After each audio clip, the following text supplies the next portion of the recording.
Gubernur Jawa Barat Deddy Mulyadi meninjau lokasi longsor tambang galian C Gunung Kuda, Cirebon, Jawa Barat.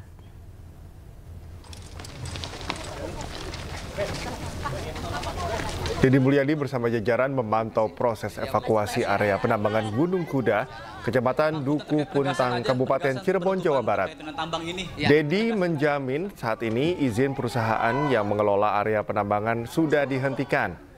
Deddy pun sudah berkoordinasi dengan dinas terkait agar mencabut semua izin penambangan di area Jawa Barat. 3 izin tambang yang dikelola oleh Koperasi Pondok Pesantren, Koperasi Pondok Pesantren Al-Azhariyah sudah dicabut sejak tadi malam dan tembusan pencabutannya sudah saya sampaikan ke Pak Kapolda sebagai bahan penyelidikan dan penyidikan. Yang kedua, meminta kepada pemerintah Kabupaten Cirebon untuk melakukan perubahan tata ruang. Wilayah ini untuk dirubah bukan areal penambangan, tapi areal kawasan hijau. Dan kemudian yang ketiga, meminta Perhutani untuk mencabut ASO-nya, kerjasama penambangan. Bukan hanya di sini, di seluruh Provinsi Jawa Barat saya minta Perhutani mencabut seluruh kerjasama penambangan dan selanjutnya dikembalikan kembali menjadi kawasan hutan. Ya, sebelumnya Gunung Kuda di Kabupaten Cirebon juga pernah mengalami longsor pada 11 Februari 2025. Longsor serupa juga pernah terjadi pada 19 Juni 2023 yang sempat menghebohkan masyarakat.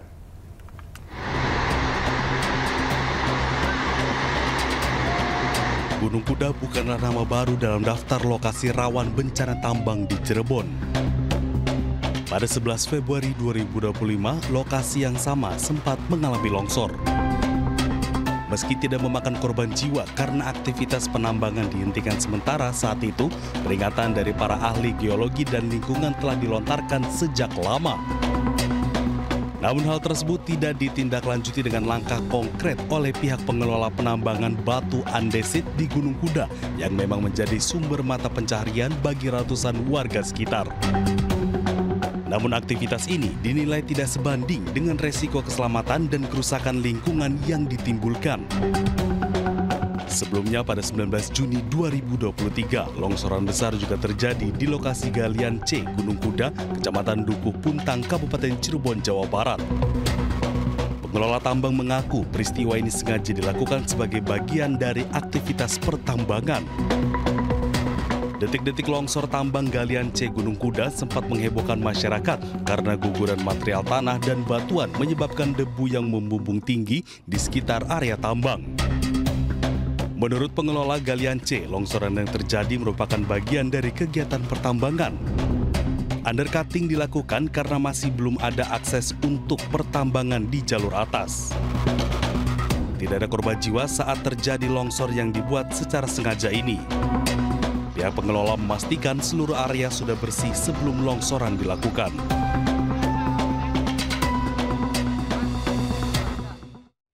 Pemirsa, 6 toko, mobil, dan sepeda motor milik warga di Padang, Sumatera Barat terbakar. Banyak material mudah terbakar membuat api cepat membesar dan sulit dipadamkan.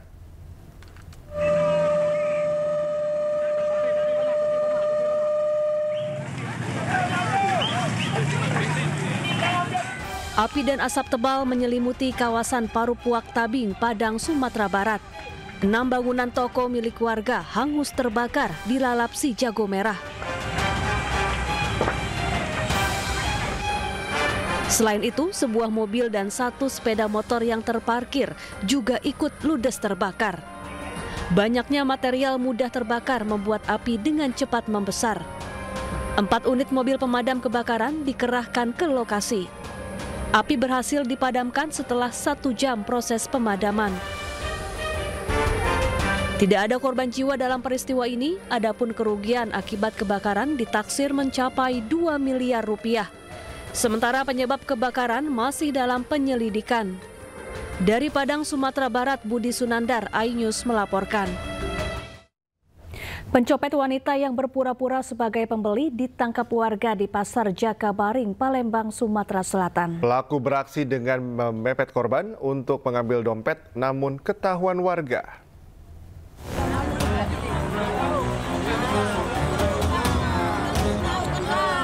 Seorang wanita warga Ulu 1 Palembang ini tak berkutik setelah ketahuan melakukan pencopetan terhadap pengunjung Pasar Induk Jakabaring, Palembang. Pelaku nyaris diamuk warga karena geram, namun diamankan Satpam Pasar. Awalnya pelaku berpura-pura sebagai pembeli ayam potong, namun memepet korban dan berupaya mengambil dompet. Korban baru mengetahui setelah diberitahu warga. Iya mepet. Kita beli ayam. Dia tuh pura-pura. Dia tadi pura-pura beli ayam mau macam mana? Iya, sama-sama beli ayam. Dan tadi dia nutupin dompet aku. Ketahuannya dari siapa? Bukan saya itu tadi belum tahunya. Korban kehilangan uang Rp90.000, sementara pelaku diserahkan polisi guna penyelidikan lebih lanjut. Dari Palembang, Sumatera Selatan, Muhammad David, iNews melaporkan. Polisi mengungkap fakta baru, kasus tewasnya mahasiswa UGM yang ditabrak mobil sesama mahasiswa UGM di Sleman, Yogyakarta. Plat mobil mewah milik tersangka ternyata diubah setelah menabrak korban.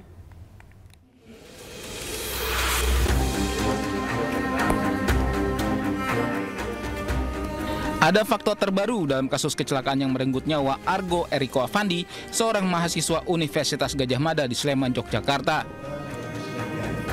Plat mobil tersangka, Cristiano Tarigan yang juga sesama mahasiswa UGM, ternyata diganti setelah menabrak korban.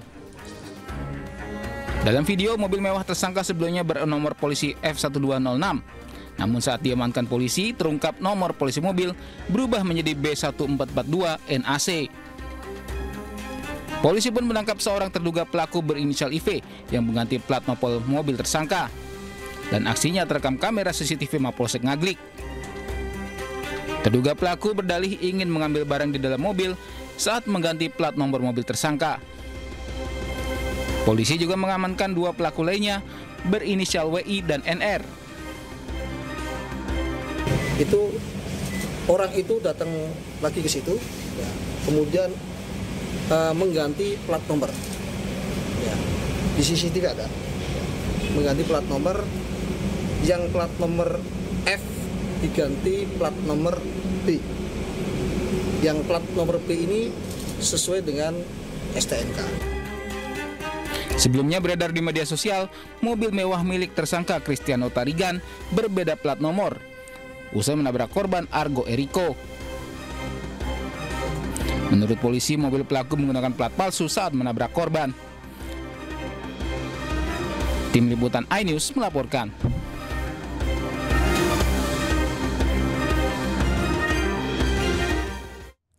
Pemirsa, diduga cemburu karena istri sering siaran langsung di media sosial. Seorang suami di Kabupaten PD Jaya Aceh tega menghabisi nyawa istrinya. Sementara di Bandar Lampung, seorang suami ditangkap polisi usai merekayasa kasus kematian istrinya.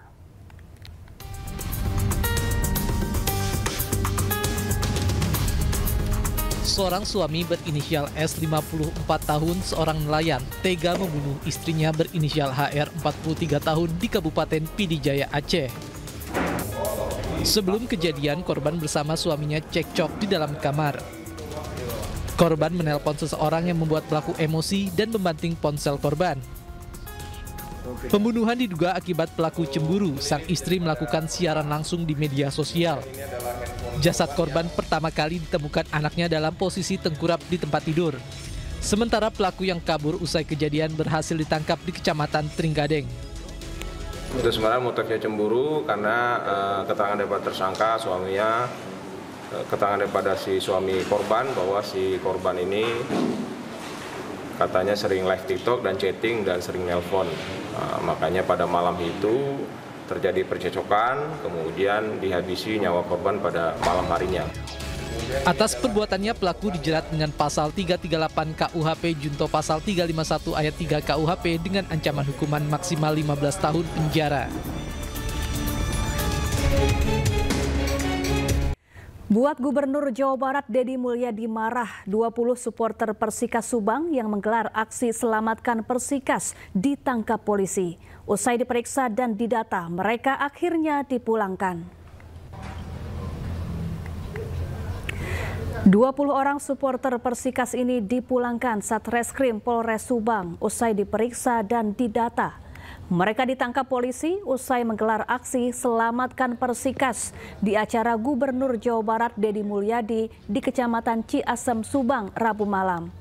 Menurut salah seorang supporter Persikas, aksi dilakukan karena tim kebanggaan mereka Persikas Subang yang berkompetisi di Liga 2 akan dijual pihak manajemen.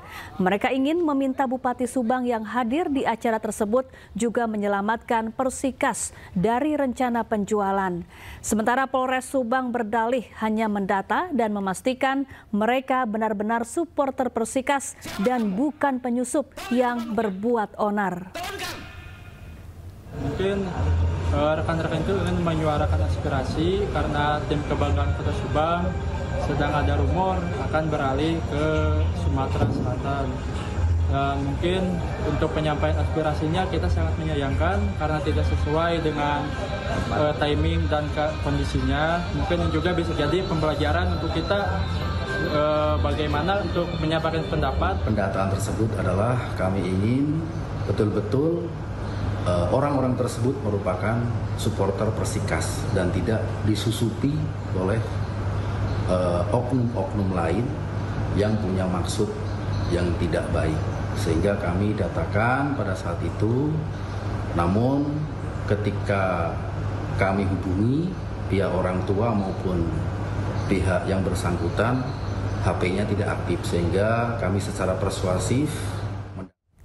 Lembaga Bantuan Hukum Bandung menyatakan penangkapan 21 supporter Persikas Subang yang membentangkan spanduk Selamatkan Persikas dalam acara Ngajangka Warga bersama Gubernur Jawa Barat Deddy Mulyadi merupakan pembungkaman.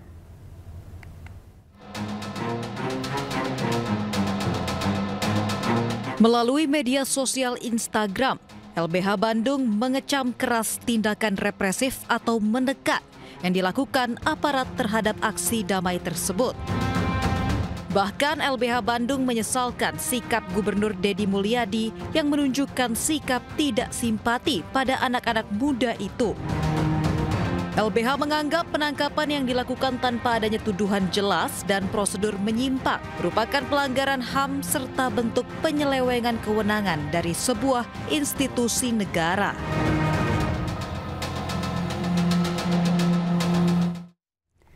Sebelumnya pada Rabu malam, Gubernur Jawa Barat Deddy Mulyadi mengamuk saat tengah mengisi acara di Subang, Jawa Barat. Ia kesal dengan sekelompok supporter sepak bola yang meneriakan yel-yel tolak klubnya dijual yang dianggap tak punya etika.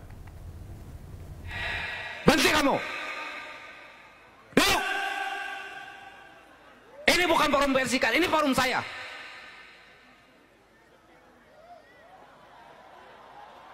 Siapa kamu?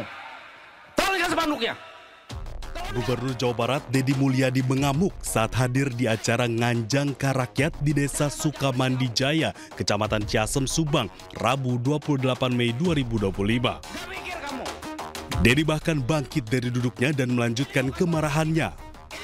Dia naik pitam ketika sekelompok orang membentangkan spanduk yang menolak dijualnya klub sepak bola Persikas Subang, disertai teriakan yel-yel yang mengganggu jalannya acara. Ngaku anak muda, ngaku berpendidikan, nggak punya ini penderitaan rakyat dan urusan Persikas. Urusan Persikas bukan di sini di lapangan dan bukan urusan saya. Kamu ada orang menderita lagi diselamatkan, kamu teriak Persikas. Siapa kamu? Masuk sini.